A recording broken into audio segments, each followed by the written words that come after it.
Bueno, María José va a empezar. ¿Yo te paso la charla yo, María, o querés hacerlo vos? Desmuteate. Vos, Adri, pásala. Dale. Bueno, buenas tardes. Yo soy María José Monuse, soy bioquímica. Me he dedicado a la reproducción humana. Tengo hecho un doctorado en este tema. Y bueno, hoy vengo a compartirles un poco conocimientos que tienen que ver con algo que a lo mejor ustedes pensarán qué distante estamos nosotros de la reproducción. Pero sinceramente les voy a contar que con todo el avance de la ciencia y todo lo que se ha hecho para aumentar las chances de embarazo, se están desafiando justamente los límites de la biología y hoy día el embarazo en la etapa adulta, considérese etapa adulta, quizás la que más de alguna de nosotras tenemos, es orden de debate y materia corriente de consulta. Entonces, un poco les voy a compartir algunas cosas que si bien a lo mejor a algunas les puede parecer muy distantes, otra gente se encuentra en la situación. Bueno, como les dije, yo soy parte del Laboratorio de Medicina Reproductiva que comparto con la doctora Kaile y estamos en la Universidad Nacional de Rosario. La que sigue. La que sigue, Adri. ¿Se trabaron? Adri. Bueno. Obviamente dar vida. ¿Se ve bien? ¿Se ve bien? Ahí, ¿se ve? ¿Ven? ¿Me Sí. están viendo bien? Listo. Porque yo estoy muteada y cuando pongo la presentación no llego al micrófono. Ok.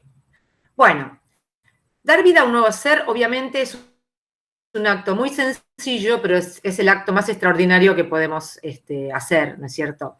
Desde siempre, hombres y mujeres han tenido hijos sin preguntarse necesariamente acerca del significado del deseo que eso implicaba. La maternidad no siempre es fácil de explicar cuando buscamos motivaciones que tienen que ver con lo consciente o con lo inconsciente. ¿La que sigue?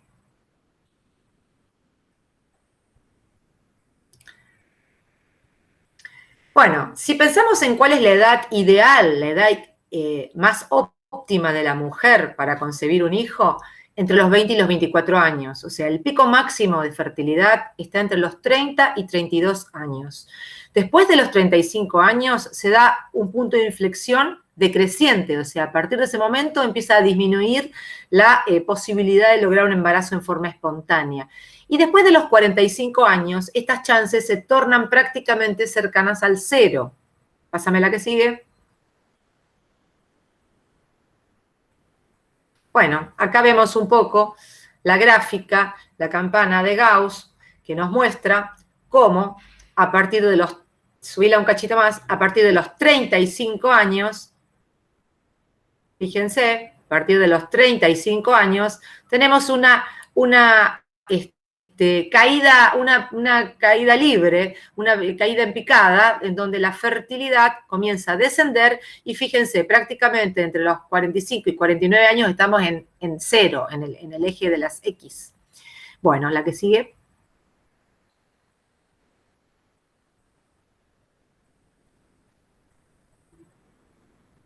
Bueno, pero ¿por qué postergamos tanto la maternidad? Si yo les digo que la edad óptima es entre los 20 y 24 años, ¿por qué la mujer posterga tanto la fertilidad o el deseo de tener un hijo? Bueno, a partir de los 30 años, las mujeres que no han tenido hijos empiezan a sentir esta presión social del entorno, esta presión de por qué no tenés un hijo, si ya tenés una casa, si ya tenés un auto, ya tenés un trabajo. Bueno, entonces esto hace que se cuestionen un poco su no maternidad. En general, el retraso en la maternidad está condicionado a factores externos, principalmente causas laborales, económicas, inestabilidad, falta de pareja, muy frecuente hoy día, esta cosa de no encontrar el candidato ideal para poder lograr formar una familia, o simplemente no sentirse preparada, sentirse todavía inmadura para tomar el rol que implica ser mamá. Es así que de cada 10 embarazos, hoy día, 5 rondan los 40 años. O sea, cada vez más nuestros consultorios se llenan de gente que en otro momento de la vida se hubieran dedicado ya a criar nietos. O sea, cada vez más es más frecuente que mujeres de 40 años nos estén visitando diciendo que necesitarían que les hagamos algún tipo de controles porque no logran el embarazo, que llevan un par de años en pareja y que no logran el embarazo. La que sigue. Claro, todas tenemos este esquema, o sea, yo hay veces que siento que este es el esquema de la mujer de nuestra generación, o sea, la mujer que por un lado está hablando por teléfono, por el otro lado lleva a los chicos al colegio, cocina, está en la oficina, plancha, bueno, o sea, ese es un esquema también al cual muchas hemos comprado y es un esquema en donde los costos de este tipo de mujer son altos, hay veces algo se resigna en todo este esquema. La que sigue.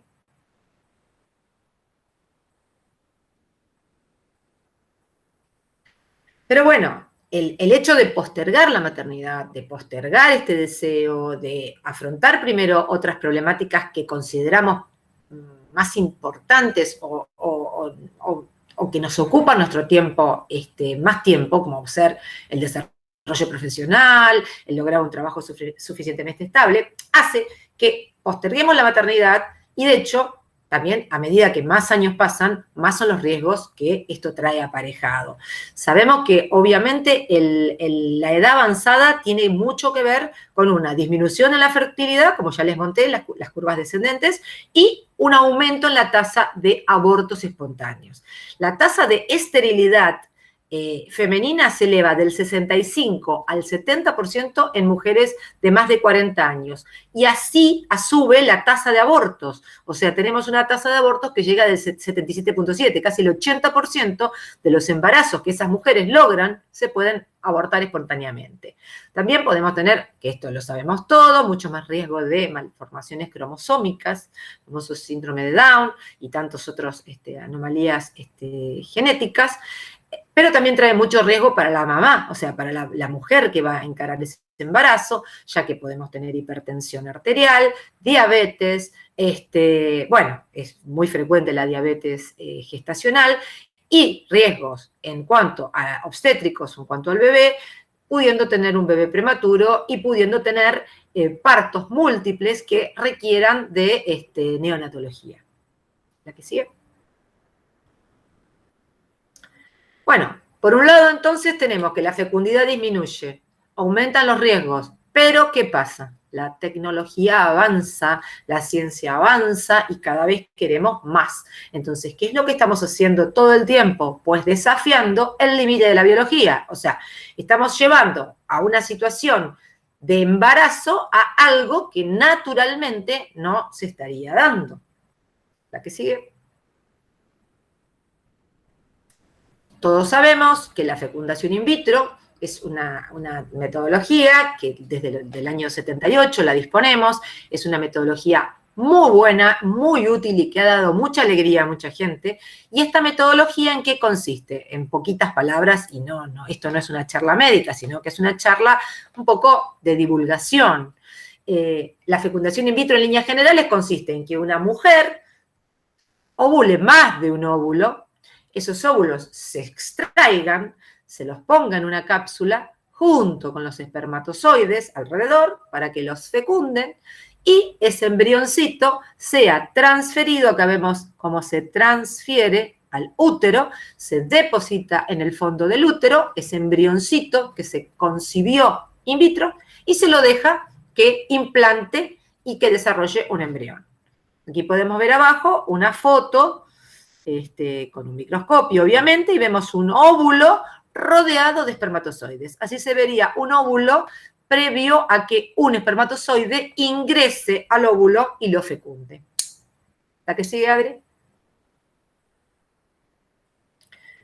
Bueno, este proceso que les conté es un proceso que naturalmente se puede dar utilizando los óvulos de la dueña, o sea, de la receptora, la que va a recibir el embrión, pero también sabemos que es posible que mujeres, en este caso, mujeres jóvenes, donen óvulos y estos óvulos puedan servir para generar un embarazo en otra persona. Esto ha ayudado muchísimo el tema de la ovodonación y principalmente lo que ha también ayudado a que esto funcione es la vitrificación de esos óvulos. O sea, significa que nosotros podemos tomar todos esos óvulos que una donante puede dar, generalmente son chicas jóvenes, a las cuales se las estimula también para que ovulen muchos óvulos al mismo tiempo, y estos óvulos podemos vitrificarlos, que es lo mismo que criopreservarlos con unas sustancias especiales, para poder tenerlos en un tanque de nitrógeno y utilizarlos para fecundación in vitro con distintos varones, o sea, con distintos maridos. Entonces, podríamos lograr, en el caso de una mujer adulta, podríamos tener una receptora A que utilice estos óvulos con su marido, podríamos tener una receptora B que utilice los mismos óvulos con su respectivo marido.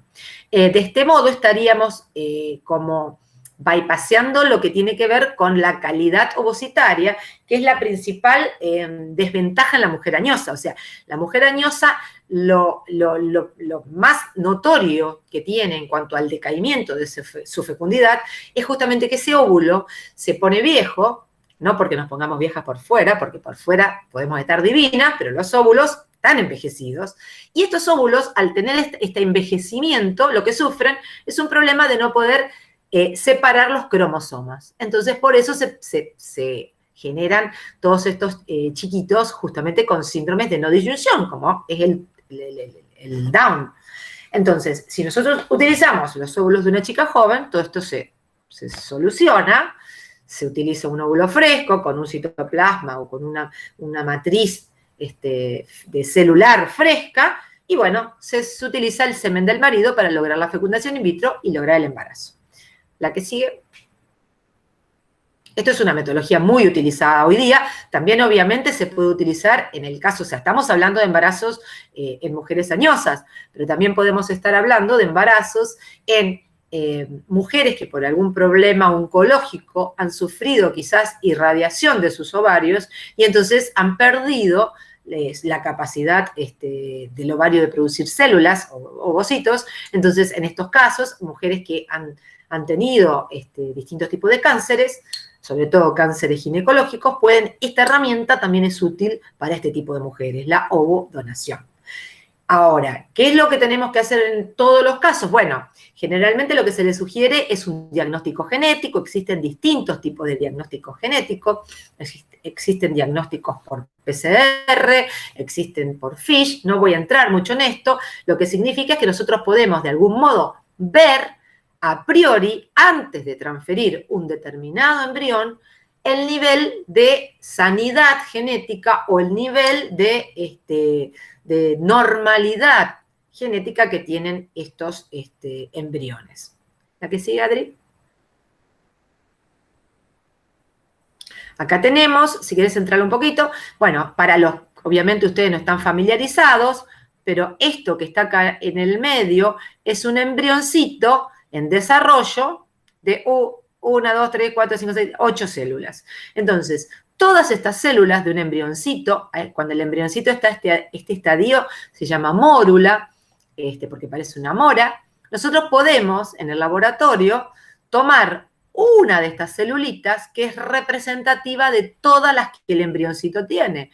Y entonces, esa celulita se puede analizar por distintas metodologías de fluorescencia, como vemos abajo, y determinar si todos los pares de cromosomas están apareaditos. O sea, si hay 2 amarillitos, 2 turquesa, 2 rojos, 2 verdes, cada sondita fluorescente tiene un color, y así podemos ir viendo todos los cromosomas si están con su correspondiente par. Y saber si no hay alteraciones en el número.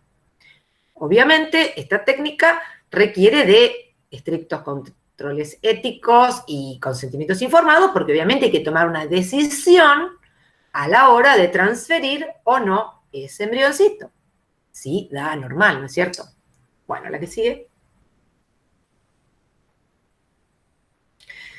Bueno, acá se viene un temita también interesante, que es la subrogación de vientres. Ustedes saben que esto es algo que ha se ha difundido quizás más a partir del espectáculo y de los casos famosos, sobre todo de varones que han subrogado vientres, de varones homosexuales que han subrogado vientres con sus parejas para tener hijos, pero también la subrogación de vientre se puede utilizar como una metodología en el caso de deseo de embarazo en edad adulta o en etapa en donde uno ya está en la menopausia. Entonces uno puede subrogar un vientre y quizás por el otro lado también subrogar ovocitos. Entonces en realidad se va a aportar el ovocito de una dadora o donante, el espermatozoide del marido y el útero de una recipiente o receptora.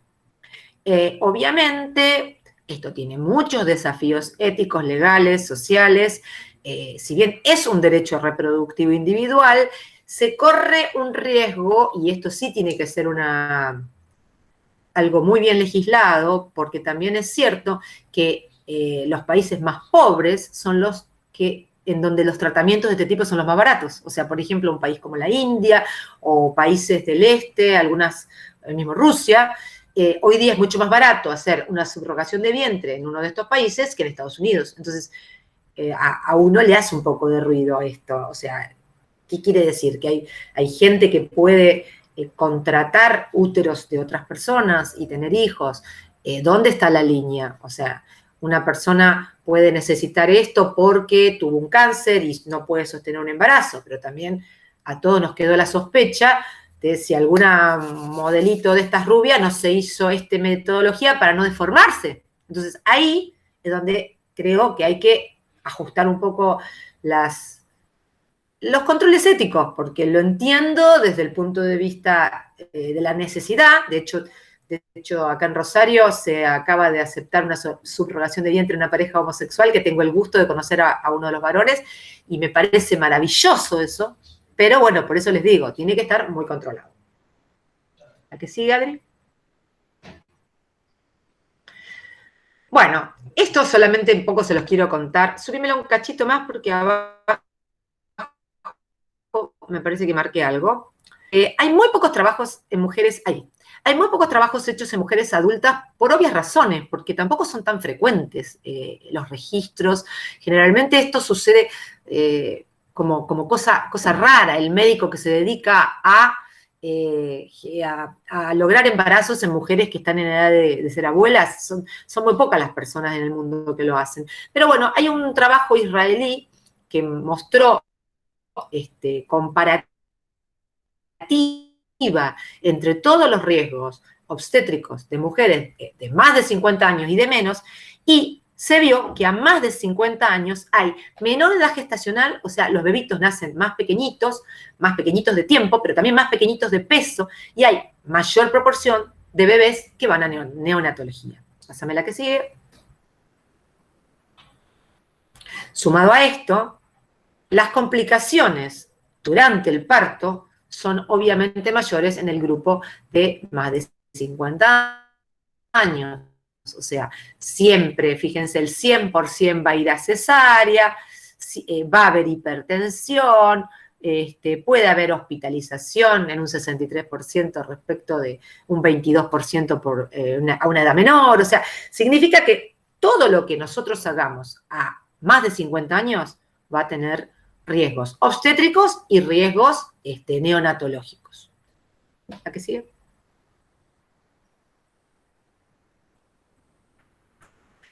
Bueno, entonces uno podría plantearse qué ventajas hay de tener los hijos antes o qué ventajas hay de tenerlos después. Bueno, ¿cuáles son las ventajas de tener padres jóvenes? Obviamente tienen más energía, eso ni que hablarlo. Mejor aptitud física, bueno, habrá que ver, algunos padres son jóvenes y no tienen mucha aptitud física. Siempre van a tener que compatibilizar la crianza con quizás el desarrollo profesional o el posicionamiento laboral. Bueno, en España hablan mucho de los hijos llave, que son una generación de hijos que llevan como collar la llave de su casa, porque cuando llegan a su casa nunca hay nadie, o sea, son chicos que se saben hacer la leche, con el microondas y todo, porque obviamente sus padres están trabajando el día entero. los padres a veces pueden tener frustraciones porque no se dedican a sus hijos todo el tiempo que estos requieren, porque obviamente tienen que trabajar mucho, porque están en su etapa de desarrollo, su etapa inicial. Sí, es verdad que los padres jóvenes generan relaciones más estrechas de confianza y a veces de mucha cercanía con los hijos. A veces cuesta marcar cuál es el rol de guía del padre, o sea, cuál es el adulto y cuál es el niño. Y algunos sociólogos destacan que los padres jóvenes educan a los niños pensando en la competencia y exigencias del mundo laboral en las que ellos están inmersos, en vez de pensar en que ellos están viviendo su vida y sus hijos es otra, y para ello inciden los valores como la tolerancia y la tenacidad. O sea, es como que esto, digamos, sería un resumen de lo que se podría esperar que podría suceder en el caso de padres jóvenes. Ahora, poneme la que sigue. ¿Qué podemos esperar de los padres grandes o más maduros? Bueno, cuando los hijos se tienen a partir de los 35, los padres suelen ya tener una situación un poco mejor o un poco más avanzada en lo profesional y en lo económico. También los padres ya empiezan a transmitir su experiencia o poder reconocer su camino y poder compartir con los hijos su camino.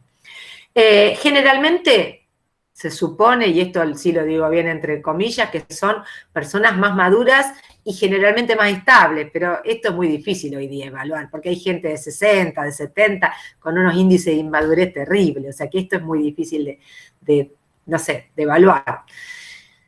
Que después de los 40 las energías son menores, no coincido mucho, pero bueno, en teoría se dice que después de los 40 las energías son menores.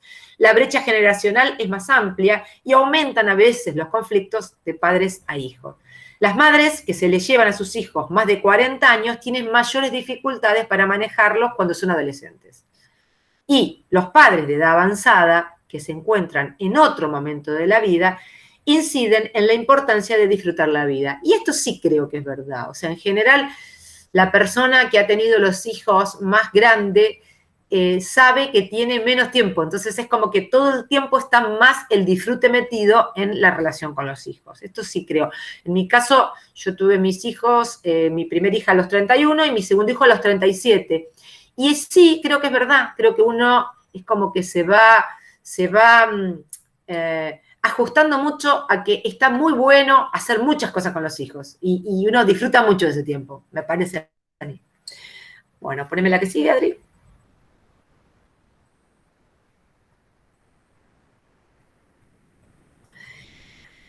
Bueno, para que vean que no todo es el envejecimiento femenino y los óvulos más viejitos, también tenemos un envejecimiento masculino y cada vez el factor masculino en el envejecimiento es más marcado y se considera un tema a evaluar en la consulta por fertilidad. Obviamente el hombre, los cambios son más graduales, son menos notorios, son menos drásticos, pero hay una disminución hormonal, la testosterona va a bajar, hay una disminución en la respuesta sexual, que va a ser más lenta, hay disminución en el volumen seminal, porque es andrógeno dependiente, o sea, depende de la testosterona, y va a haber un alargamiento del periodo refractario en las relaciones sexuales. ¿Sabe la que sigue? Bueno, acá podemos ver, subí un poquito el eje para ver el X. Bueno, acá podemos ver cómo entre los 40 y 50, sí, 55, tenemos bien marcada la menopausia femenina, sin embargo, al varón es como que queda así en una nube, o sea, no está determinado, porque no hay como es en el caso de la mujer, que deje de funcionar el ovario. Acá la gónada masculina sigue funcionando, mal, pero sigue funcionando. Entonces no hay un freno, no hay algo que diga hasta acá llegó. No es como la mujer que deja de menstruar. ¿Por qué? Porque su útero no es más receptivo, no hay más óvulos, no hay más embrión para recibir, el útero dice, listo, no menstruo más. En el varón no se da tanto, pero no significa que no exista. La que sigue.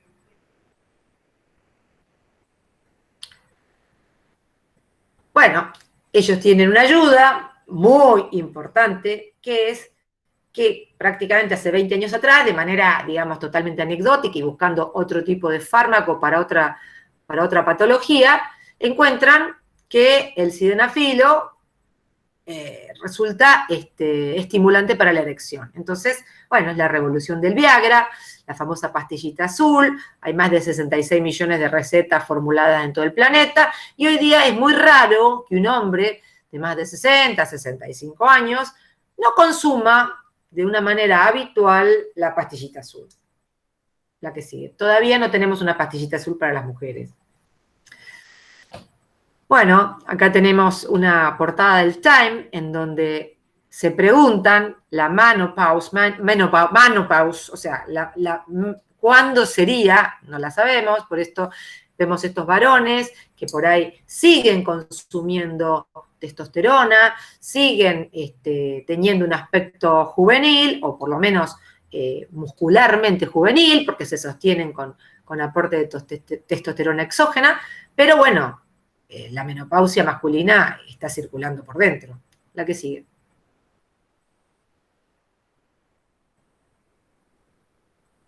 Y el clásico, obviamente que siempre hay un roto por un descosido y estos varones tan desarrollados, tan masculinos, tan estimulados hormonalmente, quieren lograr seguir su descendencia. Y acá vemos el clásico, varones de más de 70 años que logran misteriosamente que se enamoren jovencitas de 25 o menos. O sea, misteriosamente digo porque quizás si estos señores estuvieran en la Plaza Pringles leyendo el diario, las chicas estas no le darían bolilla, me parece. La que sí.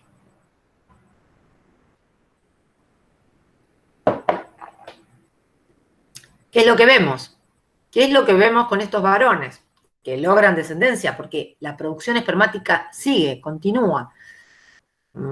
Espermatozoides fragmentados, con altas tasas de anomalías cromosómicas, pero existe la producción. Entonces, un señor de 70, 80 años puede engendrar un hijo. Ahora, ¿qué alteraciones podemos encontrar a partir de esto? Bueno, como les dije, la concentración espermática, la motilidad, la calidad de los espermatozoides, obviamente va a estar notoriamente reducida, disminuida y deteriorada. Además de todo lo metabólico, que va a haber más diabetes, más sobrepeso, si hubo mala alimentación, más peor alimentación, si este varón tenía hábitos nocivos, tabaco, alcohol, van a continuar. Todo esto va a afectar la calidad del espermatozoide. ¿Y qué vemos? Y que hoy día a bebés nacidos de varones de más de 40 años se puede decir que transmiten un alto porcentaje de mutaciones espontáneas de novo, pero que también se están viendo muchos trastornos que tienen que ver no con lo genético, sino con lo cognitivo, con lo intelectual. O sea, hoy se dice que los hijos de padres añosos tienen alta chance de tener trastornos en el aprendizaje, menor capacidad de relacionarse, bipolaridad, esquizofrenia y autismo. O sea, no son cuestiones menores y son cuestiones para prestar atención a la hora de que, como les dije, consulte un varón con una edad más de 40 años que obviamente ha logrado a lo mejor restablecer pareja con una persona más joven. La que sigue. Bueno, esto que parece una cosa parece de ciencia ficción, bueno, van a ver que les voy a contar un par de historias de vida en las cuales esta portada no es tan distante de lo que está ocurriendo en algunos lugares. Poneme la que sigue. Bueno, y este es el caso de una hindú, que a ver cómo se llamaba, porque me olvidé, bueno, Rajo me parece que se llamaba, es una mujer hindú, la cual tuvo su hijo a los 70 años, Rajo Devi Lohan. Su hijo a los 70 años y su esposo 73. Tuvo un nenito que se llamó Naven, pero 18 meses después, miren, pobrecita, ya nomás la cara de desnutrida que tenía, 18 meses después su salud empeoró, porque obviamente el embarazo la deprivó de nutrientes, de todo. Si a cualquier mujer sana y joven la depriva, calculen a una señora de 70 años. Bueno, tuvo que permanecer en cama y ya no se pudo hacer más cargo de su hija, era nena. Raven era nena. O sea, fíjense esta historia, bueno, ustedes podrán luego opinar qué les parece. Pásame la que sigue. Bueno, esta es una rumana, Adrienne Iliescu, también 67 años, esperaba gemelas y el parto se adelantó, entonces una de las nenitas estaba muerta. Bueno, sacaron la otra por cesárea y tuvo 1,4 kg. Bueno, y esta es una rumana, una de las rumanas más viejas, más en haber logrado, o sea, sí, más vieja, el que más en edad más tardía logró tener un embarazo y tener un bebé. La que sigue.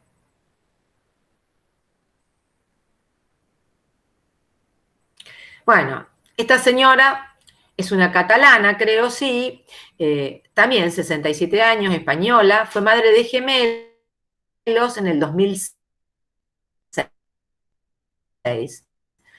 O sea, un hospicio en España, y tuvieron muy buen peso los chicos. Pero la mujer se murió de un cáncer de ovario 3 años después de dar a luz. Entonces, todas estas situaciones son como media tirada de los pelos, ¿no? La que sigue.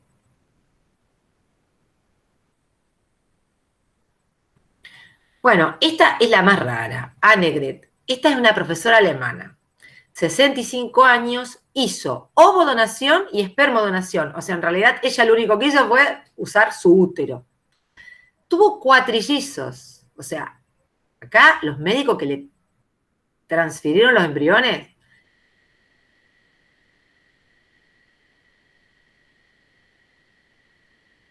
bastante particular, sanitos. Lo más tenía 13 hijos previos. Entonces, suena también extraño que alguien haya querido ser un útero para tener cuatrillizos y ya ella tenía 13 años, 13 hijos. O sea, medio extraño el deseo de esta mujer. Bueno, la que sigue, Adri.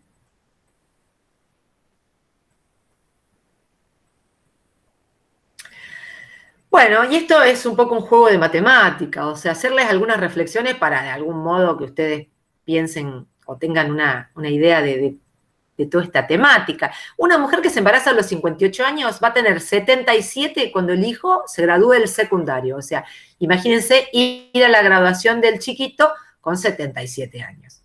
Teniendo en cuenta que la esperanza de vida de la mujer promedio es alrededor de 81 años, es muy probable que el niño pierda a sus padres antes de que se gradúe de la universidad. De casualidad llegó a acompañarlo a la graduación.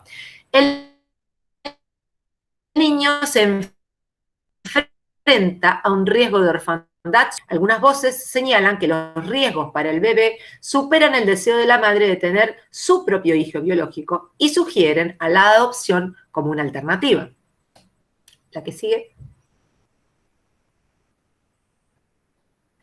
Bueno, y por último un poco, esta es mi humilde opinión. O sea, yo creo que hay una etapa en la cual uno tiene que dedicarse a disfrutar de la vida, a disfrutar de los amigos, a disfrutar de la pareja, a disfrutar de los deportes extremos al que le guste. En mi caso, a disfrutar, yo me inclino por la parejita del tenis, esa sería la mía, a disfrutar de hacer cursos como este, pero me parece que la maternidad tiene un espacio en otro momento de nuestra vida en donde nosotros podemos realmente al otro darle lo más importante, que es hacer de ellos seres que puedan afrontar la vida, que puedan desarrollarse, que puedan afrontar el futuro.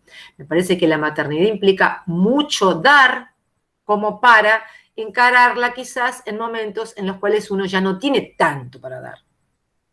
Me encantaría habilitar la discusión y escuchar qué piensan ustedes de esta charlita.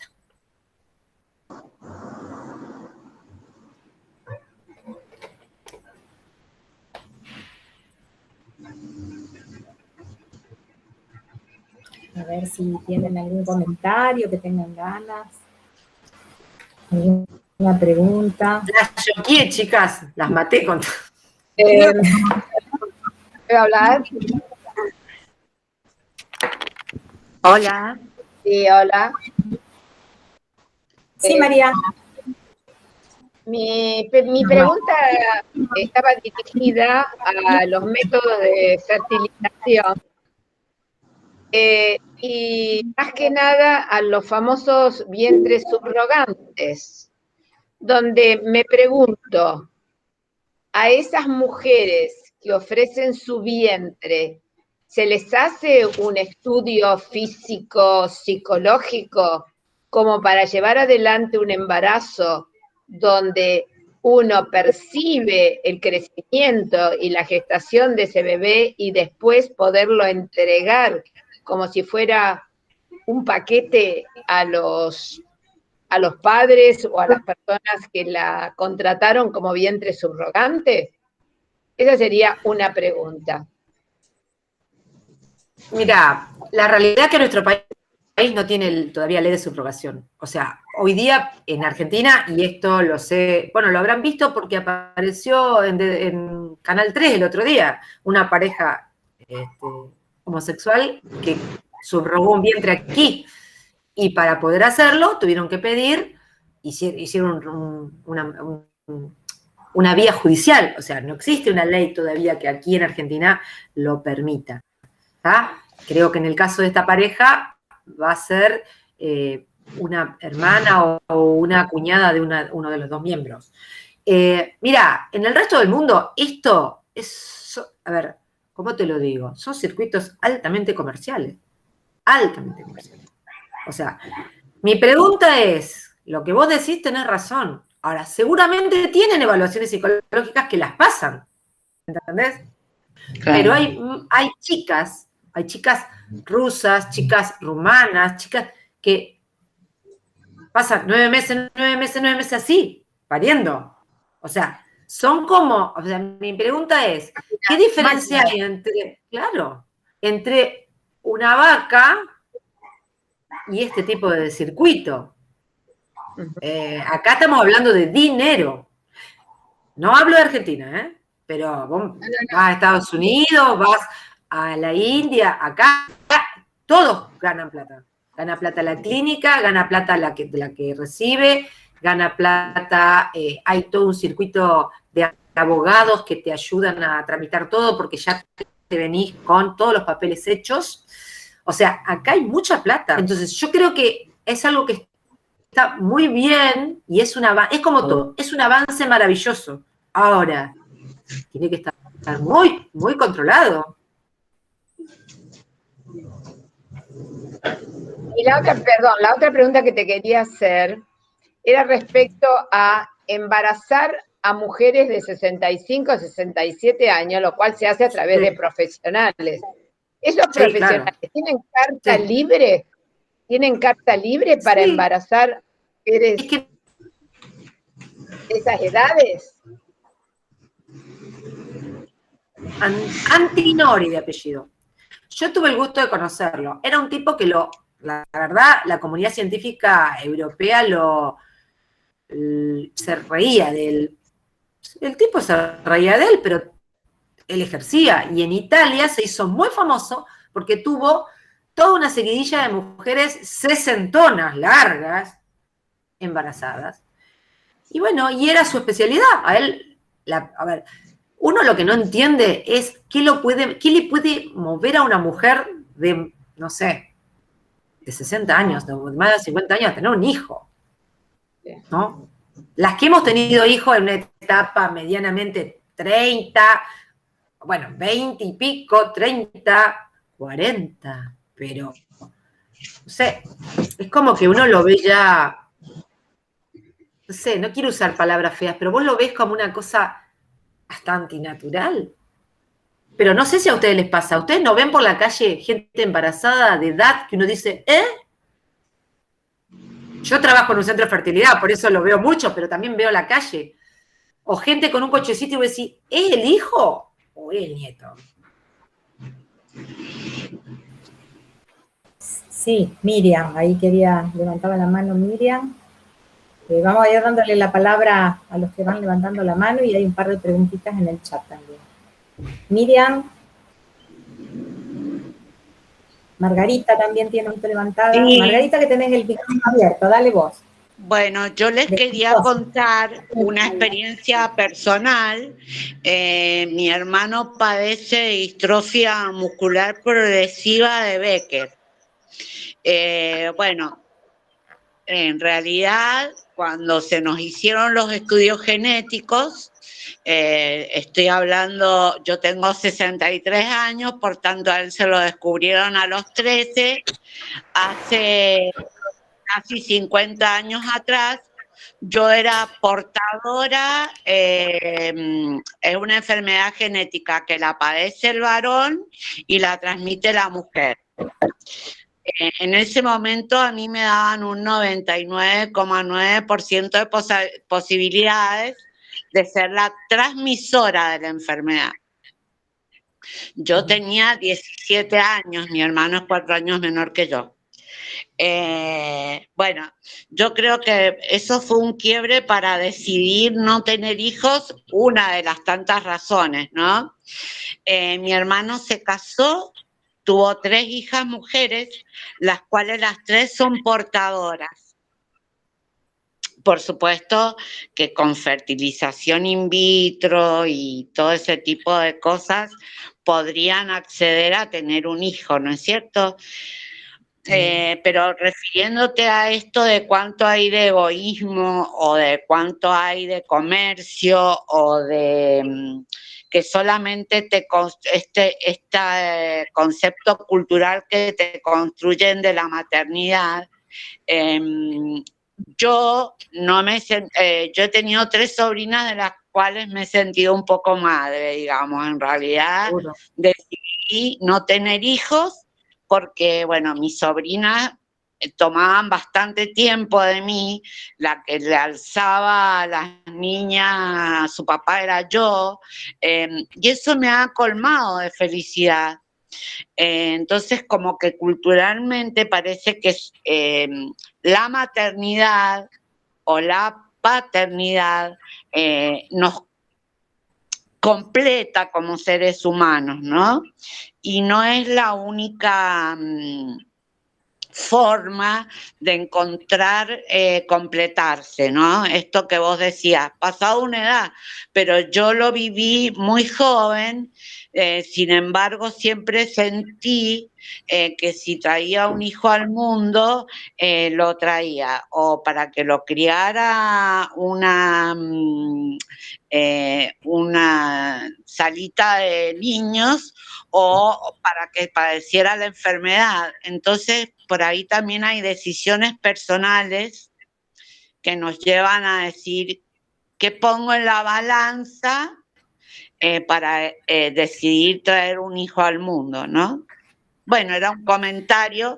Yo espero que mis sobrinas en realidad las 3 como que han decidido no tener hijos porque quieren cortar, digamos, el 50% de posibilidades que tienen de transmitir. Bueno, pero tenés la alternativa de la ovodonación. Por supuesto, por supuesto. Ah, bueno, por eso pueden tener hijos, lo que pueden no tener quizás hijos con sus óvulos. Exacto, sí. Era eso lo que quería decir. Lo mismo yo podría haber adoptado, ¿sí? Como que de alguna manera adopté a esas 3 sobrinas, digamos. No adopté un hijo extraño o de otra persona, sino adopté a esas 3 niñas, que actualmente ya son 40, 30, pero son como si fueran hubieran estado en mi vientre. Eso quería comentar nada más, que creo que hay muchas formas de ponerse a ver la vida para necesitar un hijo o no. Sí. Bien. Miriam, ¿querías hacer una pregunta? Hace un ratito que tenés la manita. Yo iba a responder a lo que había preguntado María José, que por qué será que las mujeres mayores quieren tener hijos, ¿no?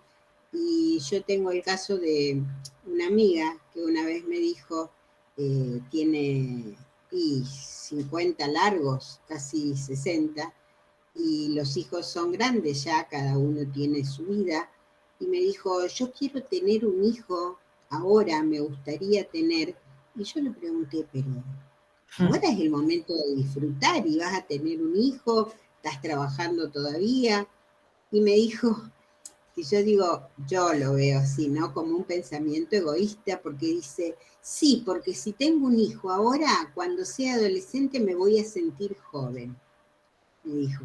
Y entonces bueno, eso me digo, parece sí, terrible. vos, Eso claro, me parece vos un te vas espanto. a sentir joven, pero ¿y tu hijo? Y me dijo, bueno, pero a mí me gusta porque te dan vida. Entonces yo lo tomo como una actitud egoísta, ¿no? Porque no lo hace pensando en... Y no estoy juzgando, es cada uno hace lo que siente. Pero si tengo que pensarlo para mí, digo, no, porque no está pensando en qué va a pasar con ese hijo cuando llegue, ¿no? O cuando tenga que crecer. No va a poder disfrutar de esa madre que quiere sentirse joven en el momento que llegue ese hijo, ¿no? Es una apreciación personal, nada más. Perdón, lo puede disfrutar siendo joven con sus nietos. Claro, claro. Ya, como mamá, ya fue mamá, así que ahora tiene que disfrutar sus nietos. Sí. Y va a seguir Y a siendo lo mejor, joven. creo yo que por cómo es ella y demás, yo creo que no acepta el paso del tiempo. Y eso Pero que vaya a un cirujano plástico, no a una clínica de fertilidad, porque la realidad es que, a ver, ¿Cómo se ve ella? Claro, o sea, aparte un hijo, si ella lo piensa tener, te va a destrozar, o sea, no te va a dejar más joven, te va a destrozar porque te va a sacar nutrientes, magnesio, calcio, te va a dejar las uñas quebradas, te va a dejar la piel hecha bolsa, o sea, te va a empeorar un hijo, no te va a mejorar. Aparte calculo que a esa edad ya no hay tanta paciencia como para estar con una criatura. Obviamente. Ni paciencia ni energía, porque... Sí, bueno, como decíamos un poco en la charla. Yo tengo una nieta que tiene 6 años, pero es impresionante, no la tengo todos los días, pero yo veo que son pura energía. Sí. Y sí. A veces también hay que pensar que uno se pone desde el punto de vista de pensarse, una ya es mamá, y qué es lo que, ni loca me pondría a tener hijos. Lo que pasa es que hay una pulsión también de vida en perpetuarse en esos hijos, que cuando no ha habido la posibilidad de ser mamá más joven, no por posponerlo, sino por problemas que pueden haber habido de salud o lo que sea, y que se ha pospuesto la maternidad o no lo han conseguido, o ahora está la tecnología, esas mujeres que tienen ese deseo, quizás lo pueden plasmar ahí, como también pasa, porque nosotros nos estamos poniendo en el lugar de la señora que lo sufre, lo padece, esa falta. Sí, claro. Así como un nido vacío, como el síndrome del nido vacío, que también se le llama, ¿no? Que cuando los hijos empiezan a irse, la mujer grande quiere tener de nuevo una criatura en casa para sentirse otra vez la mamá contenedora o que acompaña. No lo estamos pensando desde ahí, pero eso también son todas situaciones que también se dan, ¿no? Habría que estar en cada uno. Sí, yo creo el egoísmo sí, desde pensar en yo creo que son las menos, Adri, yo creo que son las menos, pero esa situación que vos decís existe y bueno, de hecho yo conozco una situación de esas que ella tiene 53 y tiene, o 53 o 54 y tiene un nenito de 2 años, es un milagro, bueno, obviamente con todas las metodologías que se te ocurran encima, y vos la ves a esa mamá, claro, y sí, es su único hijo, lo que más quiere en el mundo, y recién lo logró a esa altura de la vida, o sea, eso también lo entiendo. Lo que quizás nosotros estamos por ahí como hablando así un poco caseramente sobre, no sé, como cuando por ejemplo, ya tenés hijos. Claro, como ponerle Marcela Tiner, por ejemplo. ¿Por qué Marcela Tiner lo tuvo a Rocco cuando tenía 40 años? Y sí, más. Sí, entonces, ¿qué necesidad tenía? Entonces, a uno a veces se pregunta, eso, ¿no será para sentirse más joven? ¿No será para retener a la persona que tenés? ¿No será para...? Esa es la parte que uno ve mal. Aparte, corre riesgo tanto el bebé como la mamá. Y sí, por todo lo que les mostré, claro, corre un montón de riesgo el bebé y corre un montón de riesgo la mamá.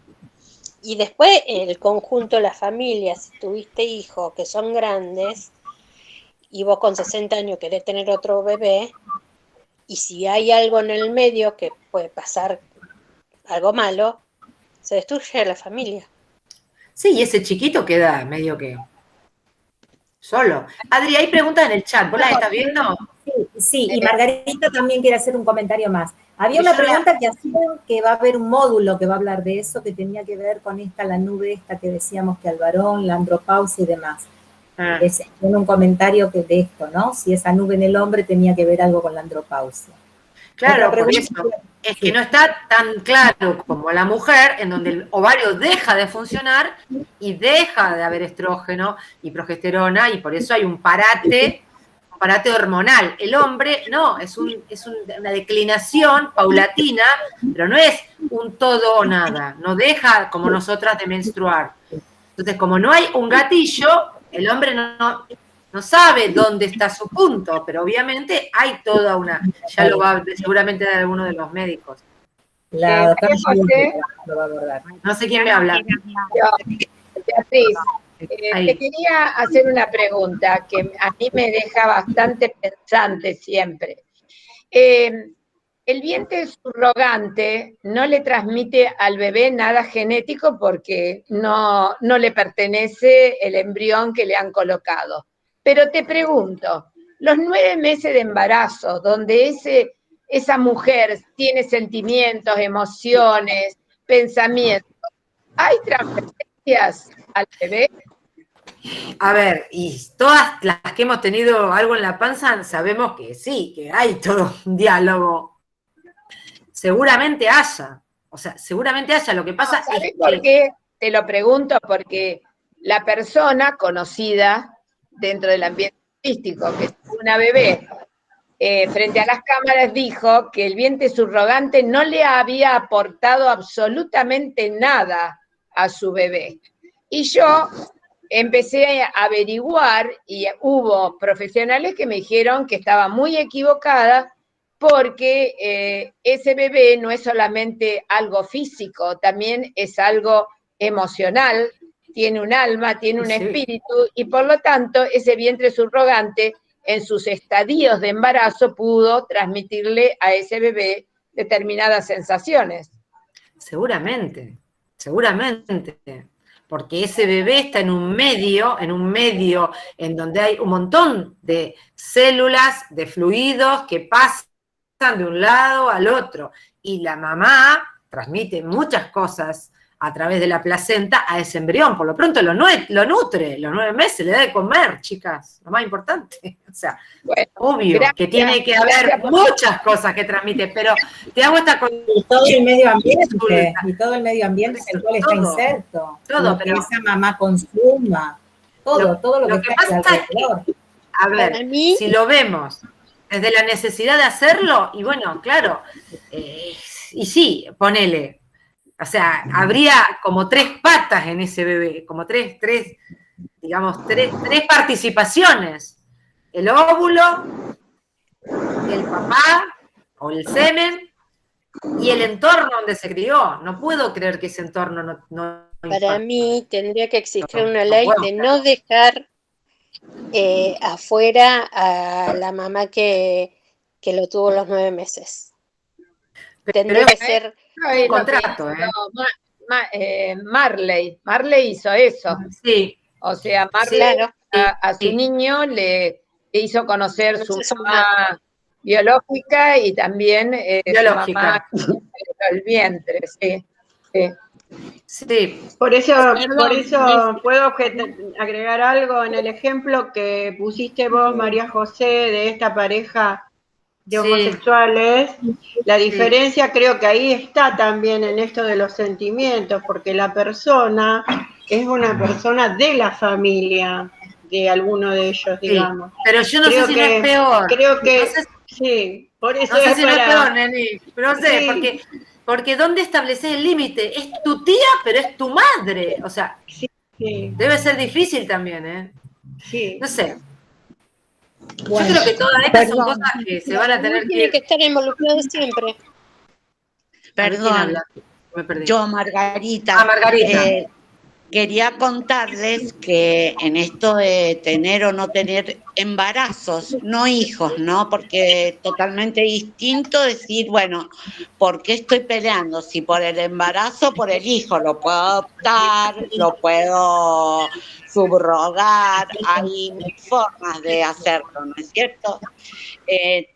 Tenía una amiga de 50 años que había postergado, bueno, por estas razones, su maternidad, hasta que adoptó clandestinamente a un niño, ¿no es cierto?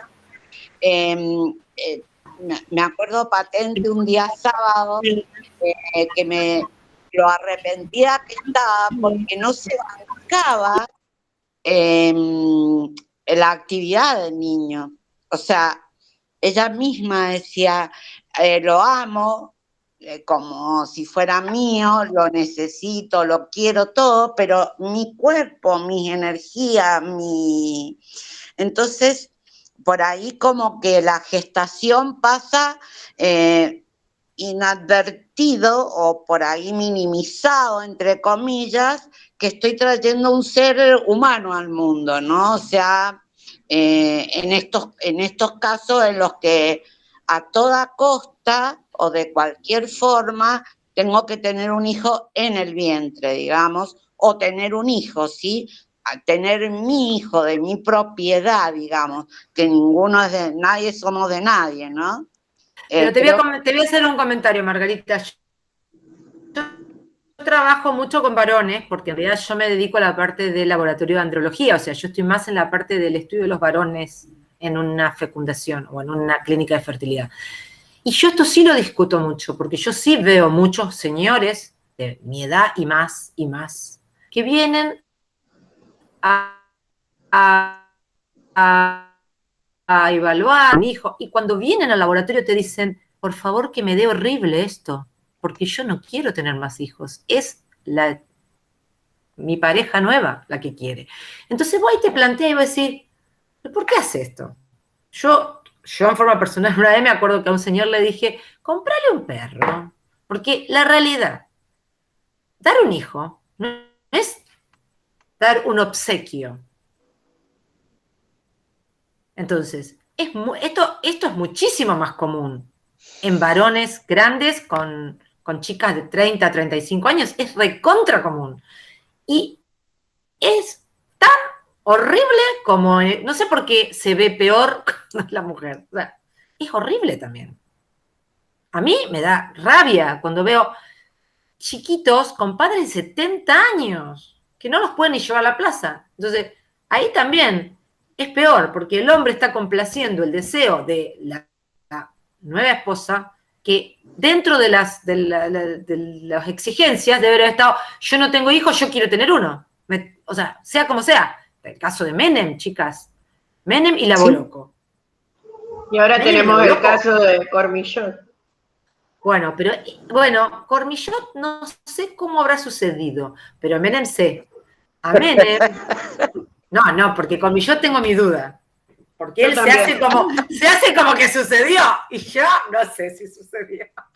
No, creo que hubo una fertilización in vitro. Bueno, Menem, Adri, vos también estabas cuando contaron. Menem le hicieron un ICSI en Chile.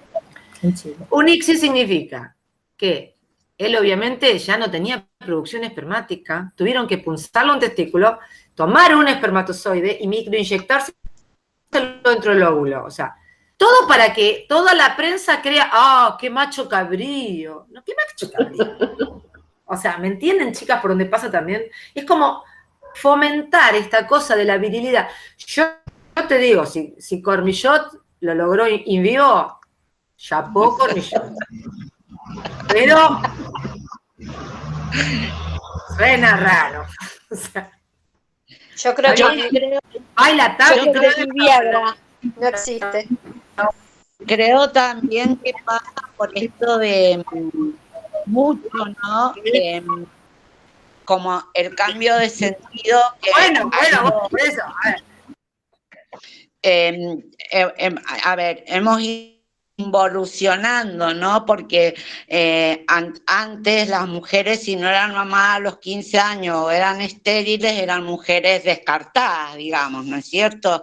Ya no podía ser mamá. Y ahora es como que en esta sociedad de consumo que vivimos, también mi hijo es mi pertenencia, ¿no? Y creo que eso ha ido como en crecimiento. Quiero tener una casa, un auto y un hijo. No es la generalidad, pero en muchos casos es ese sentido de lo que tengo. Creo que en eso hemos involucionado, lo que tengo, lo que es mío, lo que me pertenece. Es una opinión personal, ¿no? Sí, nosotros acá tratamos de poner la mirada en pensar en la maternidad genuina, porque también hay toda la otra parte de decir, bueno, como estoy con tal persona, yo quiero tener un hijo de esa persona para que la herencia también me toque, porque como tiene otra mujer, otros hijos y demás, que el reparto también me toque a mí, siendo la nueva. Entonces, pensémoslo desde el punto de vista genuino, ¿no? No pensemos en toda la otra parte, no sé si decirle comercial que tendría, ¿no? Porque también ahí es como Maradona y todas las mujeres y los hijos que tiene Maradona a lo largo del mundo, los que aparecen y los que siguen apareciendo y demás. Entonces también hay una parte que tiene que ver con estas mujeres jóvenes que están con señores grandes y lo que quieren es asegurarse el pasar a futuro. No están pensando ese chico si va a tener papá para dentro de muchos años. Quieren afianzar, entonces bueno, pensémoslo desde lo genuino, ¿no? Desde lo genuino de pensar, bueno, es el deseo de la maternidad. Bueno, a veces ese deseo de maternidad pasa por un cierto egoísmo también, porque en determinados estratos sociales esto de la maternidad con posesión, a veces es lo único que tienen un hijo. En determinados estratos sociales que uno dice, estas chicas se embarazan y tienen hijos y tienen hijos, y sí, es lo único que tienen. No tienen casa, no tienen pareja, no tienen marido, tienen hijos. Y son pertenencias, en realidad son pertenencias. Sí, pero el hijo es una perpetuación de la especie, es innato la especie. El hijo lo necesita la especie para perpetuarse. Sí. Es como el cáncer que necesita comerse al individuo, o sea, es lo mismo. Es una pulsión el hijo. Bueno, acá estamos hablando de otras cosas que tienen que ver con eso. Sí, que se involucran. Creo que tendríamos que darle espacio a ya está Daniel. El hijo es un camino unidireccional. Sí, sí. El otro día hablábamos un poco esto de la perpetuación de la especie, de a dónde vamos y cómo estamos, ¿no? Como especie. Y bueno, los hijos a veces son eso. Sí. Son parte de la ley de evolución darwiniana. Es así. Sí. Una cosita más. Recién hablando de este ejemplo de Cormillot y con el ejemplo que diste vos de lo que habitualmente observás en las personas, en los hombres mayores, está las dos cosas, ¿no es cierto? El hombre que no quiere, la chica joven que sí, o al revés. Bueno, en algunos casos yo creo que yo diría si es una idealización que hacen estas chicas jóvenes en querer tener un hijo con esa persona a la cual se enamoraron por algo, como en este caso lo puedo afirmar porque lo sé, que se trata de una idealización que esta chica, la esposa de Cormillot, ha hecho de él, digamos, ¿no? No solo por la profesión que tiene, sino por ese padre que no tuvo ella.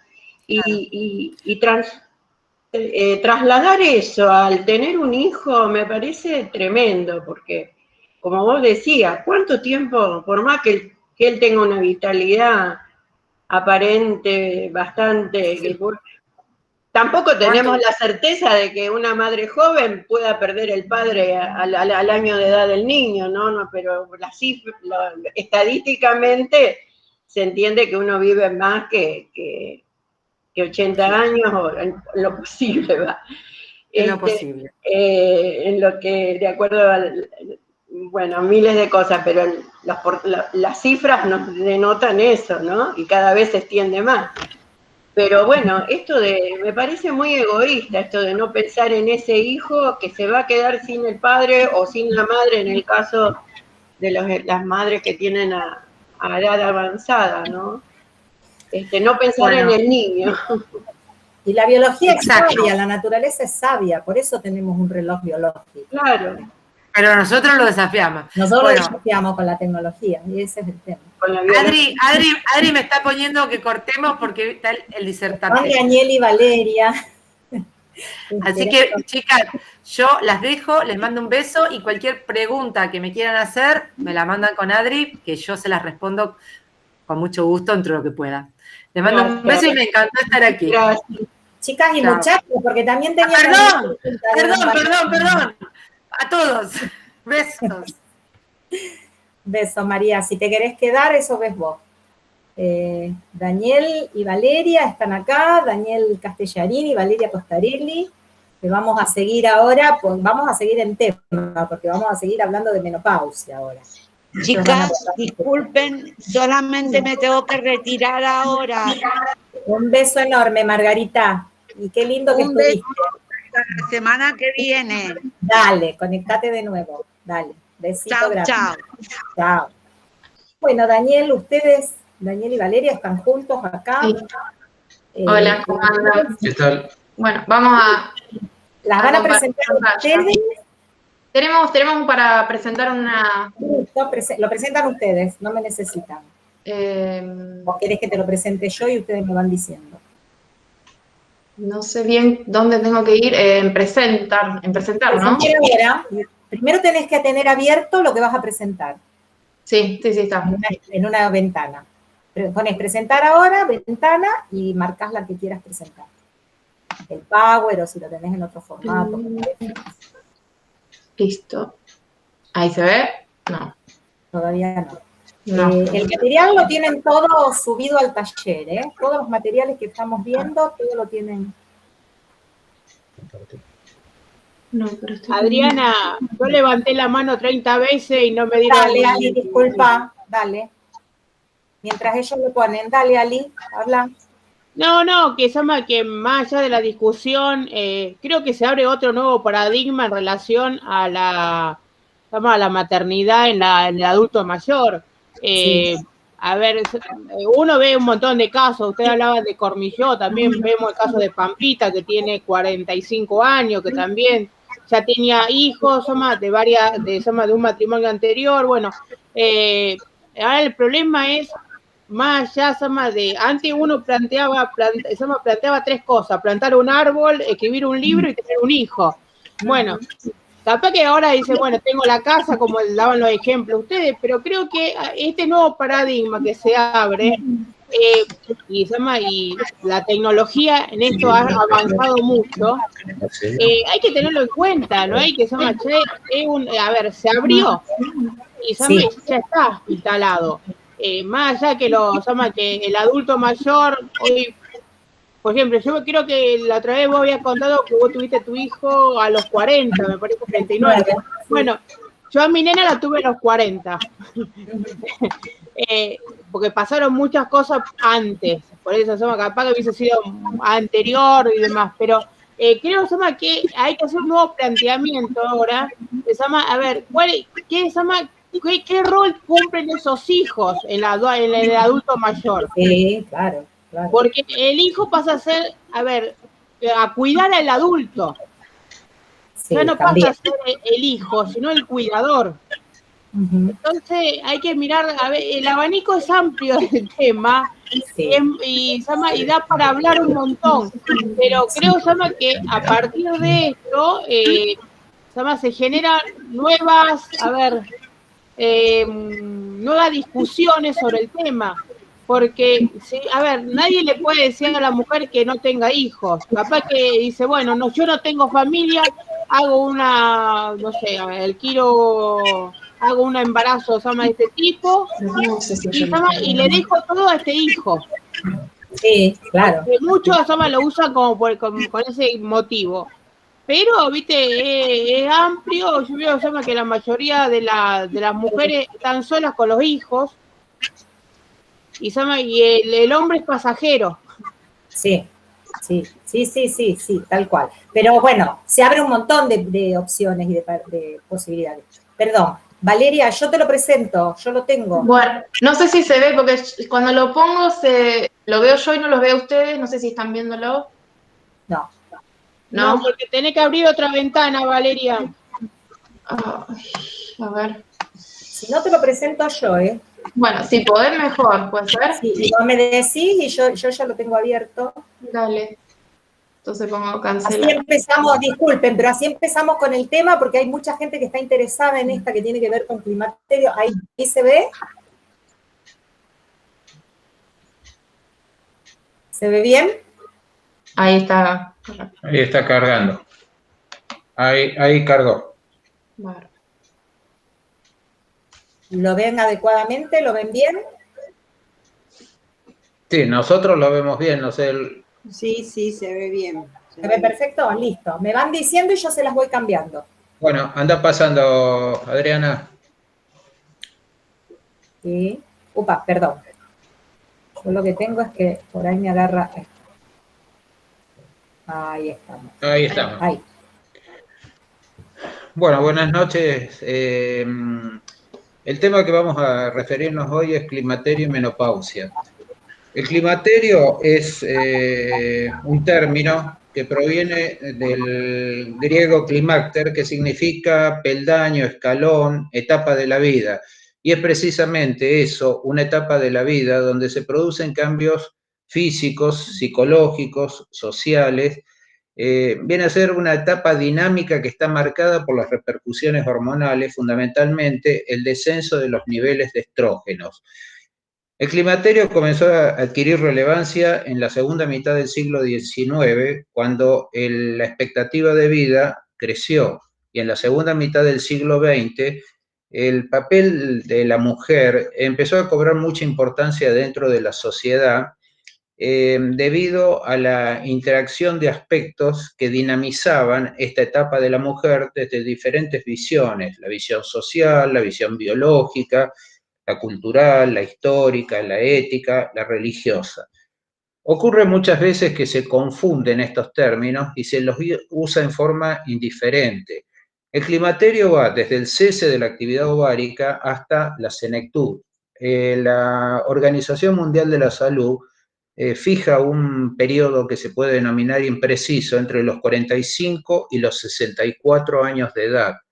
Y dentro de ese periodo, que es el climaterio, hay un hecho puntual que es el cese de la menstruación durante 12 meses consecutivos, lo que se denomina habitualmente en el término médico amenorrea, que es la menopausia, y que la Organización Mundial de la Salud establece un periodo que también no es totalmente preciso, entre 45 y 55 años de edad. Adriana, ¿querés pasar la próxima? Sí, generalmente, bueno, como decía Daniel, los síntomas todos del climaterio, que es lo que generalmente uno se refiere cuando dice menopausia, pero que en realidad es el climaterio, se empiezan a dar alrededor de 7 años antes de que se produzca la menopausia, o sea, el cese de la menstruación, ¿sí? Por eso es algo paulatino y los síntomas, digamos, no todas las mujeres somos iguales, ¿no? Algunas van a tener más, menos, pero se van como agravando y van aumentando frecuencia o intensidad hasta llegar a la menopausia. Y por ahí, bueno, los síntomas más comunes son, bueno, estos que ven acá. Los síntomas vasomotores se refiere mayormente a lo que son los sofocos, esa sensación de calor, que es uno de los más frecuentes. Alrededor del 80% de las mujeres lo tienen. ¿Sí? Es esa sensación repentina de calor que empieza en la parte superior de la cara, del tórax, y después se hace generalizada, y a veces también con sensación de escalofrío o, bueno, transpiración, molestias.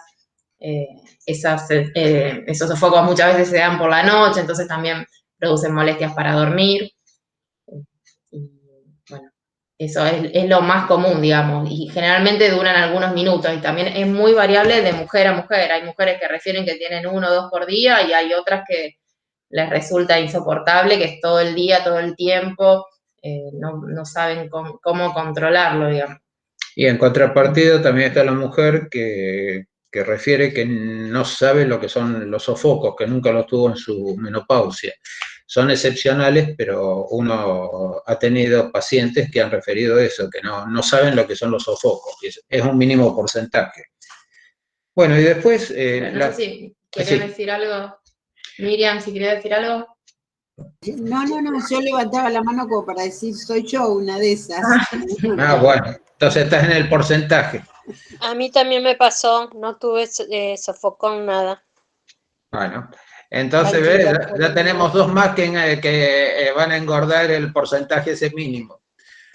Bueno, y después otros aspectos del síndrome climatérico, después ya los vamos a ir viendo en más detalle a medida que avancemos en el Power. O sea, aumento de peso, atrofia genitourinaria, modificaciones cutáneas, artralgia, osteoporosis, enfermedad cardiovascular y alteraciones psíquicas. O sea, ya lo vamos a ir tratando, entonces, para que no perdamos tiempo. Adriana, ¿querés pasar la próxima? Bueno, acá esto me voy a detener un poquito, porque la mujer cuando llega a esta edad de la vida, en general lo vive con mucha expectativa, como testigo de los cambios y de las incertidumbres que esos cambios generan. Entonces, es como que hace una revisión de su pasado a la luz de los logros obtenidos y mira hacia el futuro. Y entonces surgen en ella enfrentamientos que muchas veces esos enfrentamientos, ya los vamos a ver también, van a generar duelos. O sea, empieza a hacer duelo por determinadas cosas que en un motivo fueron motivo de orgullo, de aprobación social, como era su fertilidad. También tiene mucho que ver la cultura, o sea, la cultura en la cual está inmersa la mujer. Las culturas occidentales, por ejemplo, consideran que el climaterio o el cese de la fertilidad equivale al cese de la sexualidad y por ende se ubica a la mujer en un lugar poco deseado, poco valorado, es decir, es como que queda de lado la mujer.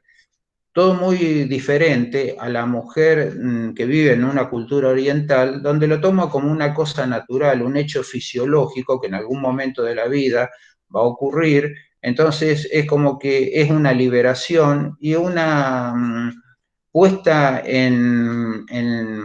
qué sé yo, en acción de los años de experiencia que ha venido acumulando. O sea, lo toma como algo fisiológico y algo positivo. Pero también podemos tener cambios que ustedes ven, cambios del humor, o sea, cambios que pueden ocurrir, como Valeria decía, el insomnio, los sofocos, la irritabilidad, el cambio brusco de carácter, también la disminución de la libido, la disminución de la capacidad de concentrarse, a veces hasta pérdida de la memoria, son cosas bastante habituales que se pueden dar. Por supuesto, no hay que generalizar, no les pasa a todas las mujeres. Sí, a lo largo de la charla van a ir viendo que todo esto, la razón es la disminución de los estrógenos, y es increíble la cantidad de funciones que cumplen los estrógenos en todo el cuerpo. Uno por ahí lo asocia más con la parte genital, reproductiva, pero va desde el pelo, las uñas, la memoria, toda la parte cognitiva, emocional, está, digamos, en todos lados. Entonces, el cuerpo se afecta íntegro, no solamente la parte, digamos, genital con el cese de la menstruación. Cuando habla de los cambios de humor, ¿son momentáneos, son pasajeros o quedan? Sí, no, es más que nada esa cuestión de la habilidad emocional, que uno está por ahí, está tranquilo, después te enojas por algo o te pones triste y al ratito estás contenta. Es como una cuestión del momento, no es cambio de la personalidad, ¿no? Sino que por ahí uno está más, lo que sería más sensible o como con las emociones más a flor de piel, ¿no? Que ante pequeñas cosas que por ahí en otro momento no te generarían demasiado, o uno lo puede controlar más las emociones, en esta etapa no lo puedes controlar, digamos, te enojas, te pones triste o te reís, más que nada eso. Tiene mucho que ver un poco con la estructura psicológica de la mujer, es decir, cómo ha hecho frente a las diferentes vicisitudes de la vida, si ha tenido conflictos en su infancia o en alguna etapa de su vida. Es decir, tiene que ver mucho con la historia, con la filosofía, con la personalidad de la mujer en este caso. O sea, todos los cambios que puede hacer desde el punto de vista psicológico. Bueno, después, un dolor moral por autodesvalorización. Hay mujeres que se sienten desvalorizadas por haber entrado en la etapa del climaterio, y otras que tienen dificultades para ver y para afrontar los cambios psicofísicos. Y entonces hay mujeres que tienden a hacer compulsiones de rejuvenecimiento. Y entonces que se hacen cirugías plásticas queriendo rejuvenecer, es la no aceptación de un hecho fisiológico. ¿Mm? Bueno, Adriana.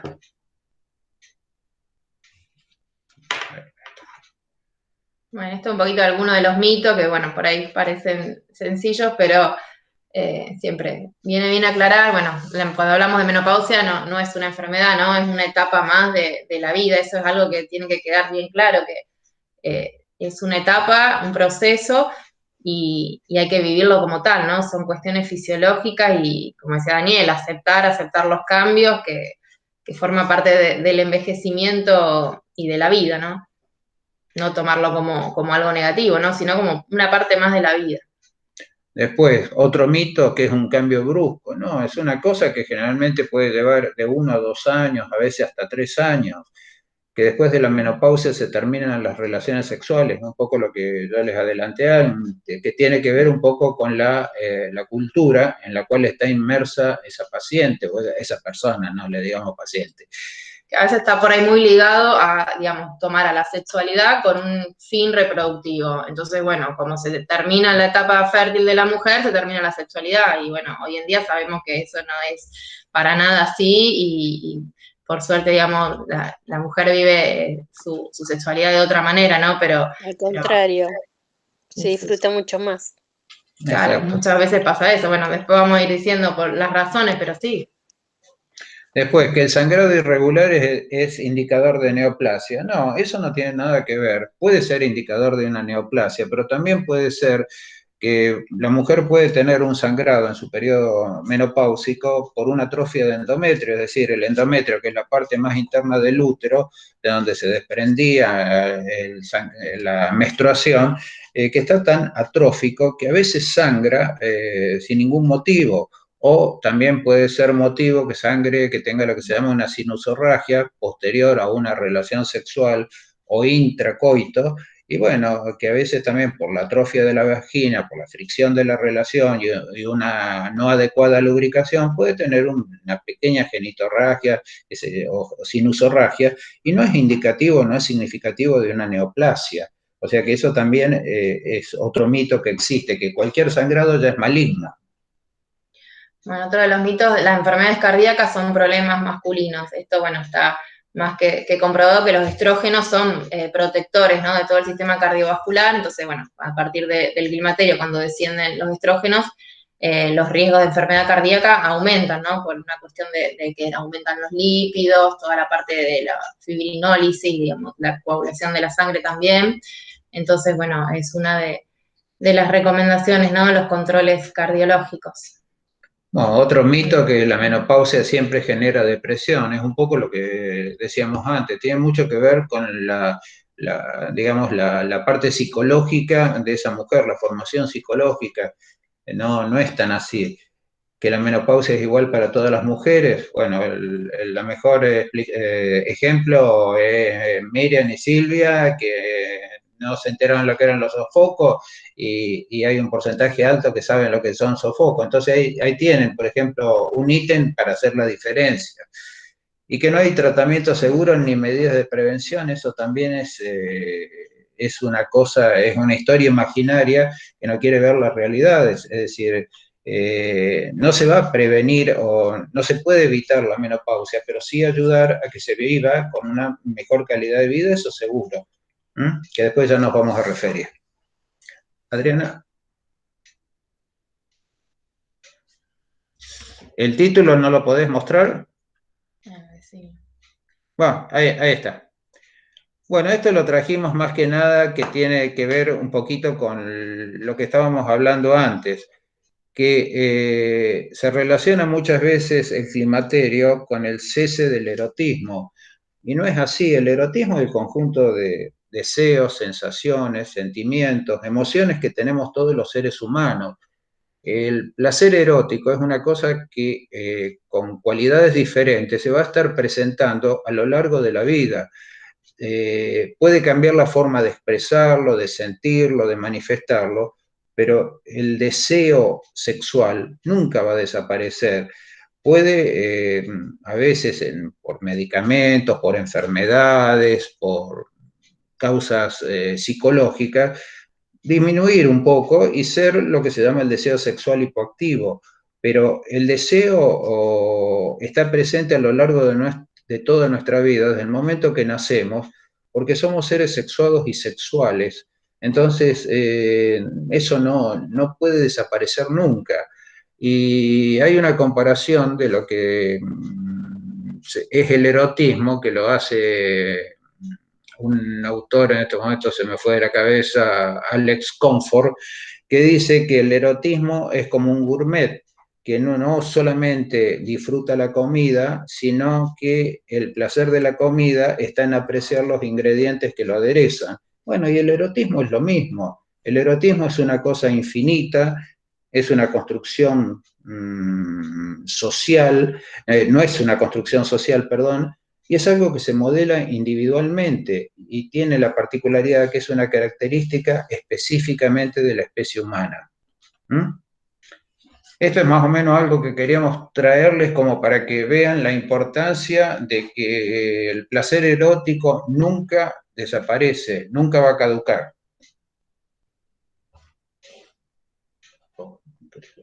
No.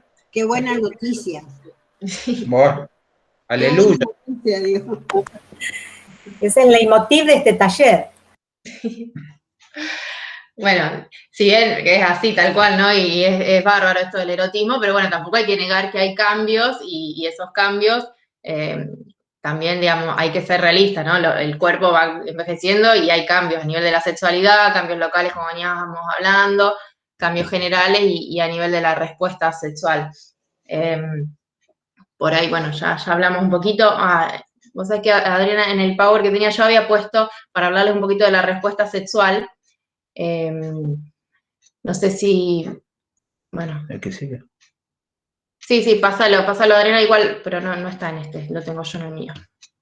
Valeria, agregalo, no importa que no lo estén viendo, agregá lo que quieras agregar. Bueno, no era más que nada para hablar justamente de los cambios que se reproducen en la respuesta sexual. La respuesta sexual, bueno, les explico así rápidamente para que entendamos. Allá por 1960, los primeros investigadores en sexología, Master y Johnson, por ahí lo conocen, no sé si hay una serie muy conocida de Masters of Sex. Ellos empezaron a investigar todo lo que es la respuesta sexual humana, ¿sí? Bien desde la parte médica y fisiológica. Conectaban a las personas a cables, como cuando se van a hacer un electrocardiograma, o, bueno, todos cableados, y así iban midiendo la presión arterial, la frecuencia cardíaca, respiratoria, bueno, todas las variables fisiológicas, la temperatura. Así fueron viendo lo que es la respuesta sexual humana. La hicieron en forma lineal, una línea que empezaba con la excitación, la meseta, el orgasmo y la resolución, ¿sí? La excitación en la mujer se evidencia por la lubricación de la vagina. Es todo un proceso vasocongestivo, digamos, todo se llena de sangre, digamos, en el varón es la erección del pene, es todo también por una cuestión de que se ingurgita con sangre y se produce la excitación. Y siempre y cuando hayan estímulos acordes y bueno, todo un contexto adecuado. Lo que pasa en esta etapa de la vida, en el climaterio, es que necesita por ahí la mujer mayor tiempo para lograr esa excitación. Esto es algo común, no es que uno tiene una patología o le pasa algo o tiene un problema, es algo fisiológico, ¿sí? Ya de por sí la mujer necesita más tiempo que el varón por una cuestión anatómica, ¿no? De cantidad de sangre que requiere los genitales masculinos con lo que se llama la plataforma orgásmica de la mujer. Entonces, ya de por sí, la mujer necesita más tiempo, mayor estimulación. Y más en la etapa del climaterio, más todavía, para lograr esta lubricación vaginal. Porque si no, ¿qué es lo que pasa? No haber lubricación, el coito puede ser doloroso, molesto, entonces la sensación, en vez de ser placentero y agradable, es algo, digamos, feo, desagradable, y muchas veces pasa que la mujer empieza a evitar tener relaciones sexuales porque no es algo placentero. Bueno, ahí lo importante es el papel que cumple la pareja. Totalmente, y sí. Tiene que entender el tiempo de cada mujer. Así es.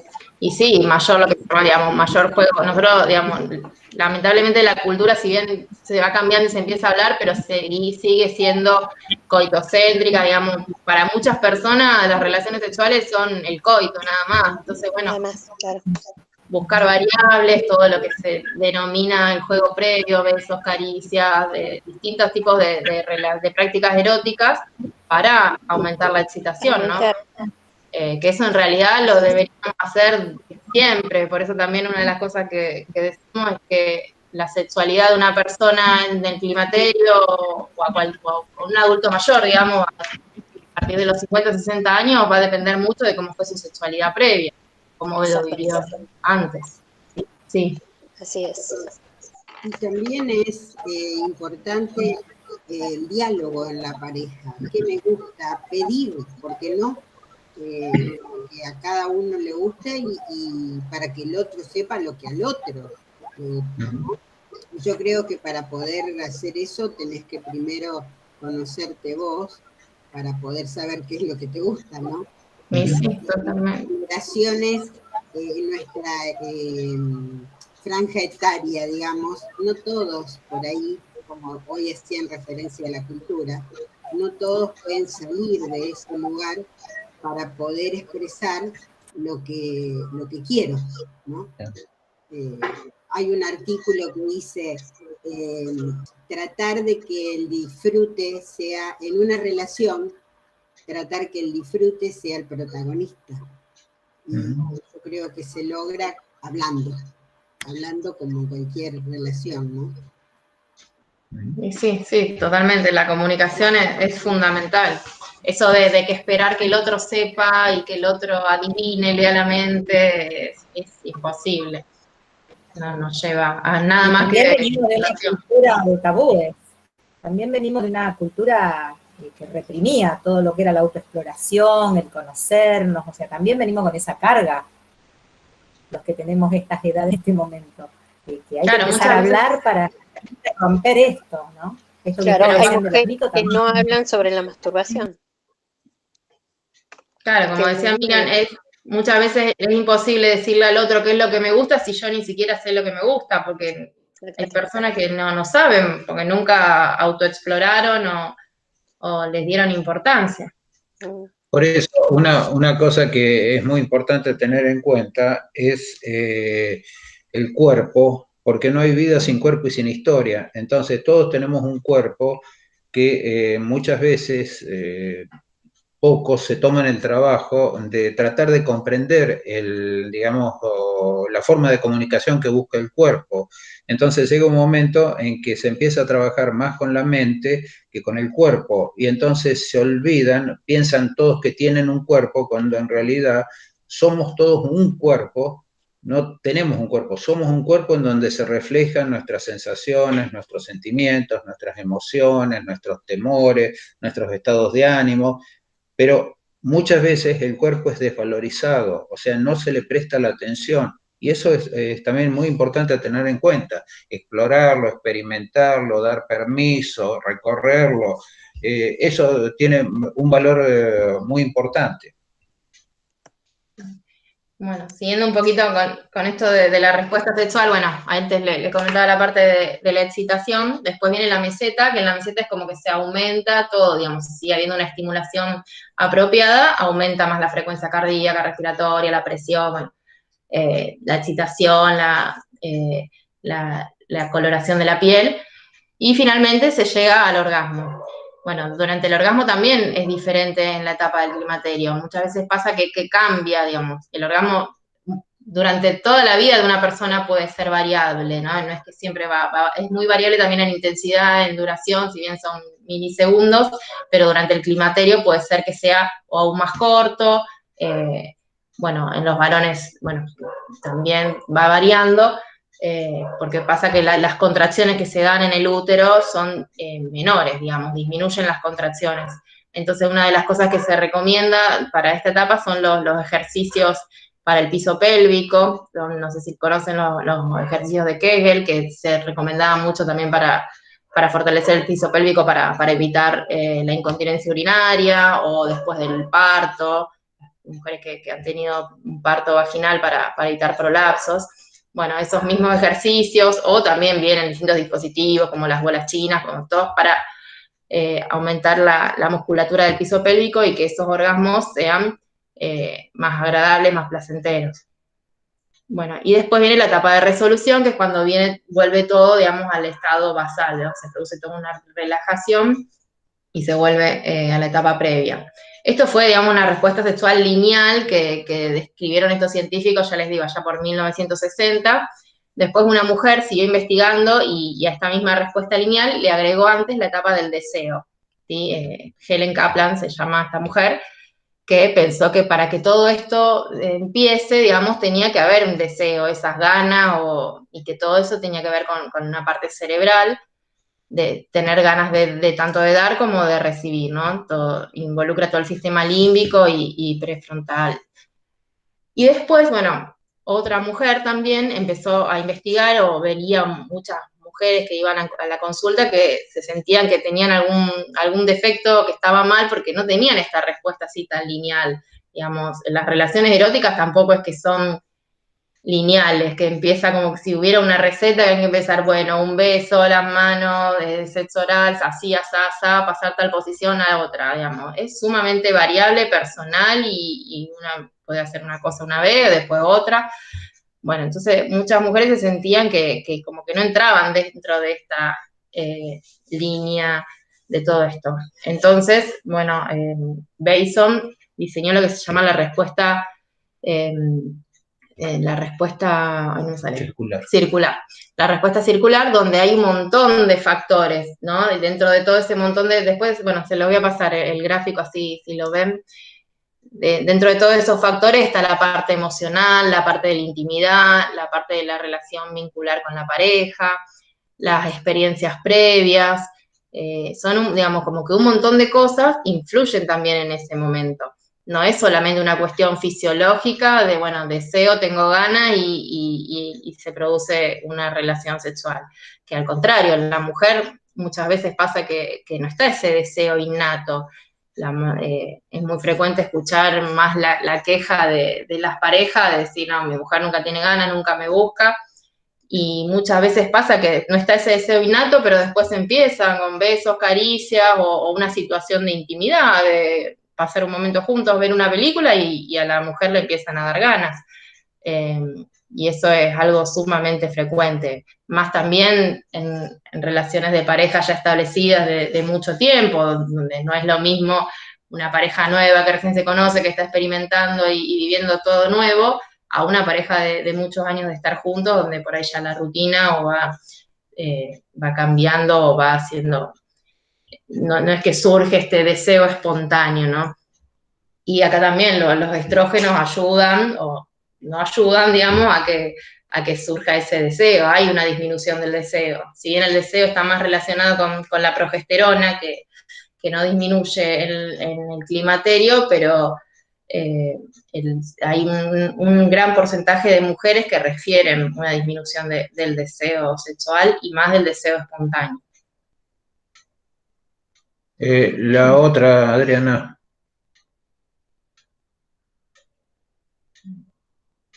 Bueno, y acá ustedes, hay un mito que es el más grande de todos, que es considerar esta etapa de la vida, que es un poco un repaso de lo que hemos estado diciendo, que es la pasividad, el desapego afectivo, la autoexclusión, las enfermedades, porque es una etapa donde el cuerpo a todos vamos a llegar a un momento de nuestra vida donde vamos a empezar con fragilidad corporal, van a aparecer las enfermedades, la necesidad de empezar a tomar medicamentos, algunos de los cuales también influyen sobre la sexualidad, la incapacidad de disfrutar la sexualidad por ahí en determinados momentos. Y se acuerdan que habíamos dicho que cuando la mujer hacía una revisión de su pasado y proyectaba su futuro, venían enfrentamientos, la evidencia de envejecimiento, o sea, el paso del tiempo, la evaluación del compromiso con la familia, con la pareja, con la comunidad, con su empleo, su trabajo, si todavía trabaja y no está jubilada, la enfermedad y la muerte de los progenitores, la emancipación de los hijos del hogar, el famoso nido vacío, que Valeria ya lo mencionó, y cuáles son los logros a nivel personal, a nivel laboral, que ha tenido a lo largo de su vida. Es decir, es todas las cosas por allí que le ocurren en esta etapa de la vida, que por supuesto no generalicemos, que puede pasar a muchas mujeres, que hacen una revisión de todo su pasado y vienen estos enfrentamientos que muchas veces llevan a duelos. ¿Mm? Ahí está. Bueno, esto es más o menos lo que les decía antes, los cambios fisiológicos que se van produciendo y que van más o menos lo que les hablaba antes con la respuesta sexual, que la mujer deja de ovular, se termina la capacidad reproductiva, disminuye la producción de estrógeno y progesterona, se cambia esta cuestión de la figura corporal, la distribución de grasa, se produce más grasa en el abdomen, en las caderas. Hay dificultades en esto de la excitación y la lubricación, las contracciones, como les decía antes, de los músculos del periné, y disminuye también el útero y la vagina, ¿no? Se produce toda lo que sería una atrofia de todas las estructuras. Pero bueno, a pesar de todo esto, no quiere decir que no vaya a haber placer y disfrute, ¿no? Bueno, esto del deseo que también más o menos lo vinimos hablando, por esta cuestión también cultural o de que la persona adulta no tiene que tener deseo, que ya se terminó, que se jubiló también de su trabajo y se jubila de su sexualidad. Y muchas veces se escucha una persona grande que tiene deseos sexuales, bueno, un viejo verde, una pervertida, no sé, tantas cosas, y nada más lejos. Bueno. Es decir, la sociedad no ve con buenos, es decir, critica la sexualidad del adulto mayor. Es decir, es como que la sexualidad del adulto mayor va quedando de lado por la existencia de los seres queridos, se dedica más a los nietos, a otras cosas, y es como que piensan que el deseo, las fantasías, los sentimientos de ese adulto mayor han muerto, y están totalmente equivocados. El adulto mayor tiene la posibilidad de disfrutar más en plenitud su sexualidad, que ya lo vamos a ver. Bueno, también puede ser por ausencia de un compañero. Lo que pasa es que a veces a lo que se refería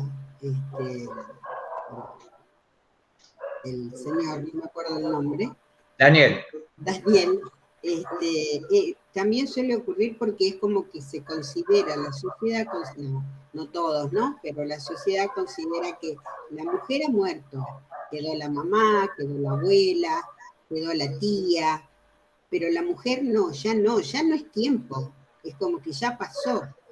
Y a veces están equivocados, porque no sucede. Yo soy abuela, y no dejé de ser mujer por eso. Y creo que hay muchas mujeres que están en mi condición, no es que sea la excepción. Entonces, a veces la sociedad es la que condena más que la propia persona, ¿no? La sociedad es la que inhabilita la sexualidad del adulto mayor. O sea, la sociedad es. Y después, ustedes fíjense, bueno, acá ya como causas de disminución de la respuesta sexual pasó la diapositiva, pero es más o menos lo que veníamos hablando. Pero vamos a la contrapartida. ¿Cuáles son causas de respuesta sexual que se incrementa? La presencia por ahí, allí de una nueva pareja, la mayor privacidad de la pareja porque los hijos se han independizado, es decir, no hay que estar teniendo en cuenta si están los hijos, si no están, si hay ruido, si no hay ruido. La pérdida del temor al embarazo se disfruta por allí más en plenitud porque no está la precaución del método anticonceptivo, que la pastilla si la tomó, no la tomó, si el preservativo se rompió, si el DIU se les corrió, es decir, disfrutan su sexualidad. La mejor relación con la pareja, en general, porque hay mayor tiempo de estar juntos, de compartir más cosas, que en otra época por allí no lo podían hacer. Y bueno, la terapia hormonal de reemplazo que se usa, no se usa como 20 años atrás, donde la terapia de reemplazo hormonal era casi obligatoria para todas las mujeres.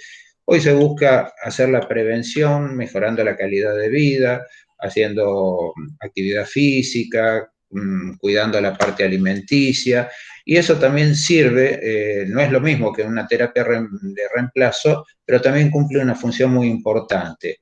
Bueno, y el aumento del deseo sexual también por lo mismo, la pérdida del temor al embarazo, entonces por allí el deseo sexual se incrementa y se ve beneficiado por esas situaciones. A ver, Adriana. Bueno, sí, esto lo vamos pasando así, que nos queda poco tiempo, pero bueno, lo que le decía antes, los estrógenos están en todos lados, ¿no? En la importancia del sistema cardiovascular. Un poco, bueno, funciones de los estrógenos. No, la que para sí. abajo, para abajo. La de abajo, Miriam, Adriana, ahí está. Perdón, a veces me parece como que me quedo, entonces ustedes díganme cuando quieren que les pase, si no las paso más o menos. Sí, esto lo pasamos porque ya queda poquito tiempo, así aprovechamos más la parte de sexualidad, que por ahí esto es más teoría. Pero bueno, eso tengan en cuenta, que los estrógenos están en todos lados, entonces es común que haya cambios en todo el organismo. Dale, Adriana. Ahí está, ven, donde hay estrógenos, ahí tienen piel, cerebro, corazón, hígado, endotelio, riñón, ojo, vejiga, nariz, tejido adiposo, dientes, faringes. O sea que por eso es común que los cambios, y también que sea tan heterogéneo, ¿no? Que a uno le dé más por síntomas, no sé, dolores en las articulaciones, otro los sofocos, otro dolor de cabeza. Por eso también es así. Bueno, y por ejemplo, vamos a nombrar 4 o 5 sitios como para ver qué es lo que pasa. A nivel de piel y colágeno, disminuye la grasa subcutánea de la vulva, entonces la vulva se va atrofiando y se puede producir la craurosis, que a veces ocasiona prurito, o sea, picazón, el vello púbico se adelgaza, se va perdiendo, se atrofia, como dijo antes Valeria, la mucosa vaginal, o se hipotrofia, disminuye un poco el trofismo, la humedad vaginal. Bueno, las canas, la pérdida del cabello, las mamas se tornan flácidas porque los ligamentos suspensorios de las mamas van perdiendo tonicidad, entonces las mamas se hacen más péndulas. El próximo, Adriana. Bueno, y acá lo que decía Valeria, que la grasa abdominal se distribuye en forma de rollitos, se pierde en la menopausia el 30% del colágeno de la piel, aparecen las arrugas, las queratosis, o sea, las manchas en la cara, en los brazos, hay adelgazamiento de la piel es más finita, está más seca, no tiene tanta humedad, se pierde un poco la fuerza y la masa muscular. Bueno, y en el aparato urogenital también es muy frecuente que haya infecciones urinarias, eso también, porque los estrógenos están dentro de la uretra y como protección, y al perderse esa protección, digamos, por eso, bueno, es importante controlarlo y ahí tener en cuenta todo el tema de la higiene, no una higiene excesiva, al contrario, pero bueno, eso, otro tema. También la alimentación tiene mucho que ver con la parte de las infecciones urinarias, personas que son diabéticas o que tienen alguna alteración en la glucosa, es más frecuente que tengan infecciones. O síntomas como disuria, molestias, digamos, ardor, ir como que tener ganas todo el tiempo de orinar, y esto también puede ser molesto a la hora de mantener relaciones eróticas, ¿no? Esta sensación incómoda o de hinchazón o de malestar, de incomodidad. Y otra cosa también a tener en cuenta es que algo que suele ocurrir es la llamada cistitis poscoito, que también tiene que ver un poco con la falta de trofismo de la mucosa vaginal, y como la vejiga se apoya sobre la vagina con la fricción de la relación, por allí queda a horas de una relación sexual síntomas de una cistitis, y uno le hace el urocultivo y el mismo es negativo. Entonces esto es más o menos comparable a la cistitis de la luna de miel, nada más que, bueno, esta va a ser la cistitis de la menopausia, que no siempre se da. Si hay sí, no se rían, eso es un dicho viejo, pero es verdad. Y acá hay mujeres que se quejan de que tienen síntomas. Me río porque me hizo acordar a mi luna de miel, por eso me río. Y bueno. Bueno, y después otra cosa que puede ocurrir como consecuencia.